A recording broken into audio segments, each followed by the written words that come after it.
आज की short analysis में हम डिस्कस करेंगे रोजरी बायोटेक स्टॉक के ऊपर। दोस्तों ये स्टॉक अगर आप देखो तो जुलाई 2023 से करेक्शन के अंदर चल रहा है। मोटा मोटी देखो तो दोस्तों इसने पूरा एक साल करेक्शन में बिता दिया और करेक्शन में भी दोस्तों इसने दोनों तरह का करेक्शन दिया है। इसने प्राइस वाइज करेक्शन भी दिया है और टाइम वाइज करेक्शन भी दिया है। पहले स्टॉक ने प्राइस वाइज करेक्शन दिया है जहाँ पर स्टॉक काफ़ी हद तक डाउन साइड करेक्ट हुआ है। उसके बाद स्टॉक ने टाइम वाइज करेक्शन दिया है जहाँ पर स्टॉक साइडवे गया, कंसोलिडेशन किया, एक स्ट्रॉन्ग बेस बनाया और अल्टीमेटली इसको ब्रेकआउट किया है। और फिलहाल ये स्टॉक को देखो तो दोस्तों इसमें मल्टीपल पॉजिटिव फैक्टर्स एक साथ ब्रेकआउट हुए। ये स्टॉक के अंदर दोस्तों एक बहुत बड़ी strong downward sloping parallel channel पिछले एक साल से एक्टिव थी, जो एक बहुत बड़े रेजिस्टेंस का काम कर रही थी। अल्टीमेटली स्टॉक ने उसको ब्रेकआउट किया है। यहाँ पर करेक्शन कंप्लीट के कंफर्मेशन मिले हैं, पॉजिटिव क्लियर डाइवर्शन मिला और एक बहुत बड़ी रिवर्सल चार्ट पैटर्न मिली है, जिसके तहत ये स्टॉक अपसाइड में 25% रनअप देने के लिए रेडी है। लेकिन दोस्तों इसमें कोई भी हमारी बाय सेल होल्ड रिकमेंडेशन नहीं है, ये प्योरली एजुकेशन पर्पस से आप लोगों से शेयर कर रहे हैं। फ्रेंड्स आप लोग देख सकते हो कि ये वो टॉप एरिया था जहाँ से करेक्शन का आगाज़ हुआ था और यहाँ से कुछ ऐसी downward sloping parallel channel stock के अंदर बनी थी। और जब तक दोस्तों ये डाउनवर्ड स्लोपिंग पैरेलल चैनल थी, स्टॉक प्राइस वाइज करेक्शन के अंदर फंसा रहा और इसके अंदर back to back lower lows hit होते गए। दोस्तों अगर आप देखो तो पहला लोअर लोज यहाँ पर हीट हुआ, सेकेंड लोअर लोज यहाँ पर हीट हुआ, थर्ड लोअर लोज यहाँ हीट हुआ, फोर्थ लोअर लोज यहाँ पर हीट हुआ और फिफ्थ लोअर लोज यहाँ पर हीट हुआ। और जैसे ही दोस्तों ये downward sloping parallel channel upside में ब्रेकआउट हुई, इसने मल्टीपल हायर हाइज को एक साथ ब्रेक करके उसके above high volume sustain closing देकर कंफर्म कर दिया करेक्शन इज कंप्लीटेड। यहाँ पर दो बड़ी चीज़ एक साथ हमें मिली दोस्तों। पहला तो इसने डाउनवर्ड स्लोपिंग पैरेलल चैनल को अपसाइड में ब्रेक किया, जिसके वजह से ये जो स्ट्रेट डाउनसाइड फॉल चल रहा था पिछले 8 से 10 महीने से, वो अल्टीमेटली रुक गया। और सेकेंडली दोस्तों इसके अंदर जो कंटिन्यू लोअर लोज हीट बनने की जो चेन चल रही थी, वो तोड़कर उसके अगेंस्ट में इसने हायर हाइज मारा, जो हमें कंफर्म करता है कि स्टॉक के अंदर बॉटम लग गई है, यहाँ पर करेक्शन कंप्लीट हो चुकी है। और दोस्तों इसने अपसाइड ट्रेंडिंग मूव का पहला कदम जमा दिया एक ही स्विंग में मल्टीपल हायर हाइज तोड़कर।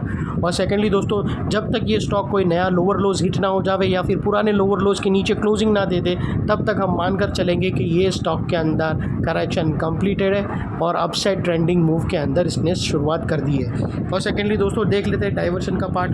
दोस्तों अगर मैं आप लोगों को RSI डालकर दिखाऊं और उसको कंपेयर करो प्राइस एक्शन के लोअर लो स्विंग से और RSI लोअर लो स्विंग से, तो आपको क्लियर कट पॉजिटिव डाइवर्शन मिलेगा।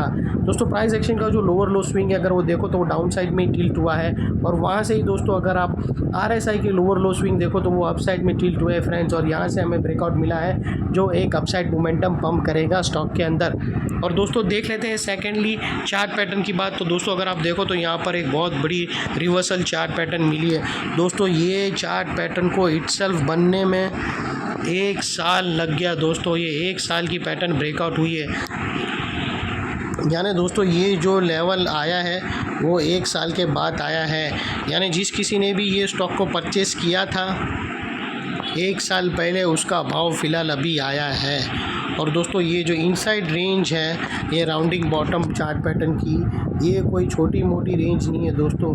ये तकरीबन 22 से 25% की रेंज है जो ये नेकलाइन से ब्रेकआउट होने के बाद अपसाइड में 25% रनअप देगी। और वो लिहाज से दोस्तों स्टॉक का जो अगला टारगेट्स निकल कर आता है वो तकरीबन 1140 रुपीज़ का है।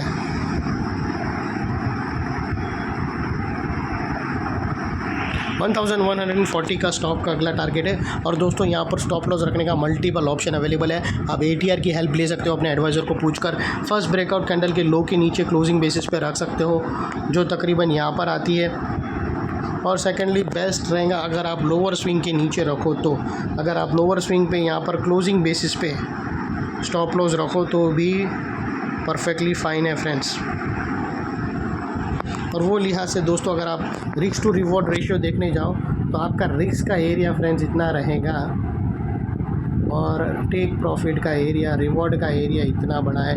ये ऑलमोस्ट 1:2 1:1.75 के आसपास आराम से फॉल हो रहा है। और सेकेंडली दोस्तों ये जो नेकलाइन के पास वाला एरिया है वो बहुत ही इंपॉर्टेंट एरिया है, क्योंकि अगर आप देखो तो यहाँ पर मल्टीपल पॉजिटिव फैक्टर्स एक साथ ब्रेकआउट हुए। यही स्टॉक पे दोस्तों हमने downward sloping parallel channel upside में ब्रेकआउट होते हुए मिली। यही एरिया पे दोस्तों लोअर लोज हायर राइज में शिफ्ट होते हुए मिले। यही एरिया पे दोस्तों हमें क्लियर पॉजिटिव डाइवर्शन RSI के थ्रू मिला।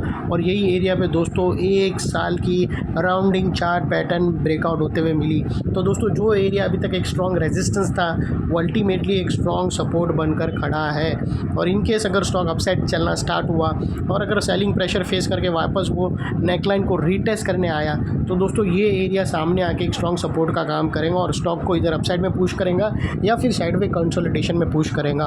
और इतने बड़े स्ट्रॉन्ग सपोर्ट के नीचे हमारा स्टॉप लॉस है जो आसानी से हीट नहीं होगा, लेकिन बाय एनी चांस अगर क्लोजिंग बेसिस पे हीट हो जाता है तो दोस्तों नो इफ़ नो बट सीधा स्टॉप लॉस देकर ट्रेड को क्लोज कर देना। और जैसा दोस्तों आज मैंने निफ्टी के ऊपर एक डिटेल एनालिसिस डाली है, आप लोग वो वीडियो जाकर ज़रूर देख लेना, क्योंकि दोस्तों यहाँ से अभी इंडेक्स के अंदर टॉप फॉर्मेशन का प्रोसेस स्टार्ट हो गया है। तो वो लिहाज से दोस्तों पोजीशन हल्की रखना, क्योंकि अगर वो टॉप फॉर्मेशन अगर वो ब्रेक डाउन हो गया और सेलिंग राइज मार्केट में एंटर हो गया तो दोस्तों स्टॉप लॉस हिट होने के चांसेस बहुत बढ़ जाएंगे। तो वो लिहाज से दोस्तों पोजीशन हल्की रखना। एनालिसिस अच्छी लगे तो प्लीज़ चैनल को लाइक शेयर सब्सक्राइब ज़रूर करना। Thank you.